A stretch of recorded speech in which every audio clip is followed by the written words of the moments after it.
बांधकाम कामगारांना आर्थिक मदत, शैक्षणिक आर्थिक सामाजिक सुरक्षा व आरोग्य सहाय्याच्या योजना। महाराष्ट्र सरकारने शहरी व ग्रामीण भागातील बांधकाम कामगारांच्या आर्थिक स्थिती सुधारणा आणि मदतीसाठी योजना सुरू केली आहे। त्यांना स्वतंत्र आणि आत्मनिर्भर बनविणे आहे। तसेच बांधकाम कामगारांना आरोग्यपूर्ण जीवनशैलीचा लाभ देणे ही या योजनेची मुख्य वैशिष्ट्ये आहेत। बांधकाम कामगार कल्याण योजना या योजनेची घोषणा सन 2024 मध्ये झाली।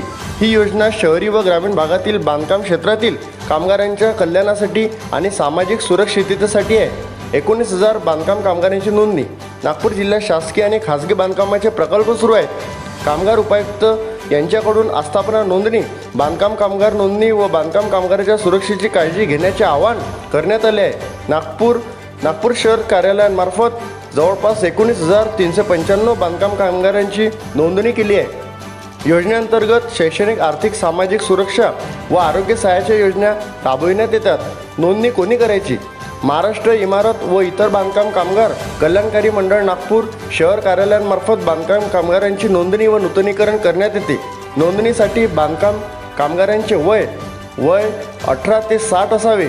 त्याने मागील वर्षभरात किमान 90 दिवस बांधकामाच्या ठिकाणी बांधकाम कामगार म्हणून काम करणे अत्यावश्यक आहे। वस्तूंचे किती कामगारांना वाटप झाले? योजनेअंतर्गत लाभार्थींना एकूण 3,063 लाभार्थींना गृहोपयोगी वस्तूंचा संच देण्यात आलेला आहे। याशिवाय सुरक्षा संचामध्ये संरक्षक शूज, डस्ट मास्क, श्रवण संरक्षण, सुरक्षा हेल्मेट, सुरक्षितता हातमोजे, सुरक्षा हार्नेस, परावर्तित जॅकेट देण्यात आले आहे। नोंदणी कुठे करायची? बांधकाम कामगारांना आपल्या क्षेत्रातील इमारत व इतर बांधकाम कामगार कल्याणकारी मंडळाच्या कार्यालयातून बांधकाम कामगार नोंदणी अर्ज घ्यायचा आहे। अर्जात सर्व माहिती भरून सोबत आवश्यक कागदपत्रे जोडायची आहेत। बांधकाम कामगार ऑनलाईन पद्धतीने www.mahbocw.in या संकेतस्थळावर नोंदणी, नूतनीकरण आणि लाभासाठी अर्ज करू शकतात। नोंदणी फी 25 रुपये व वार्षिक वर्गणी 60 रुपये 5 वर्षाकरिता व मासिक वर्गणी 1 रुपया असा आहे।